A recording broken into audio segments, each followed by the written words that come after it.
I don't see any ceiling in the near future other than sticker shock that's going to keep prices down. And in the background, we have an extremely tight fundamental market. Our oil inventories are at record lows. We're going into this winter needing a big stock draw to get through the winter if we have any normal weather at all. There were fuel shortages that broke out in China 2 days ago. So we're in a very different oil market than we've ever been in before. That was Matt Simmons on Squawk about an hour ago, invoking the possibility of $300 oil. And as oil sits near record highs, some say it's here to stay, others say don't bet on it. Some say a new surge of supply is actually on the way. Areas in Canada, Venezuela, the U.S., and China have large deposits. The problem, of course, is that the conversion comes at a much greater cost. But we can fix that, right? Vijay Vaitheswaran is a correspondent for The Economist. He's co-author of Zoom, the global race to fuel the car of the future. A frequent guest on Squawk. He joins us on set this morning. Good to see you, Vijay, as always. You heard Matt Simmons.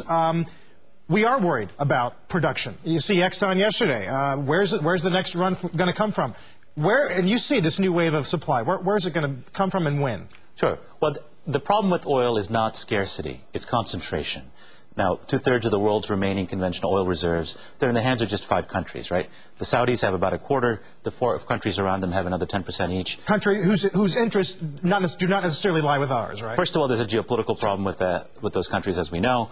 The United States, we consume almost half the world's gasoline every day. We have 3% of the world's proven reserves, right? So this is the imbalance. And these countries that have the oil don't want Exxon and BP any longer. They've taken away the welcome mat. Russia, Venezuela, we've seen this wave of resource nationalism. So when we see the difficulties from the quarterly earnings that we've seen, this is a problem for big oil, meaning the companies that we trade.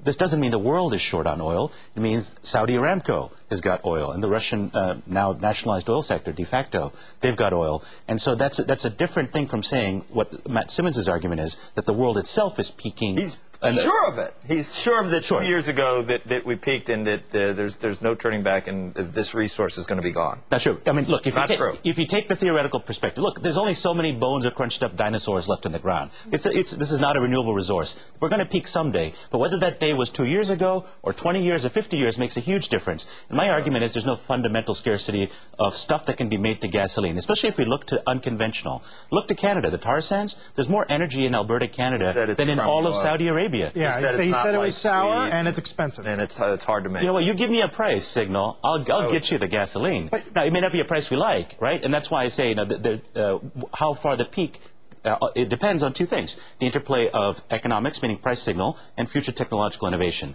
Are you going to bet against companies like Exxon and BP that are spending $10 billion plus per year each on exploration and production? They come up with 3D drilling, seismic equipment. You know, I mean, the sort of the cutting-edge technology that NASA would be proud of is going because they have the financial incentive to do it. What's a fair price right now, then?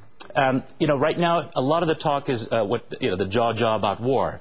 Maybe 15, 20 bucks of this is speculation on will we invade Iran, or is there going to be mischief made in Iraq by the Turks? So I think that there's a real downside to oil in the short term. And and Matt's right about the winter. By downside, you mean more price hikes? More price hikes, but that also means that this is not supported fundamentally by supply and demand. If we have a moderate winter, if we see something that doesn't follow through in terms of the frothy speculative stuff, I think that this is a real risk.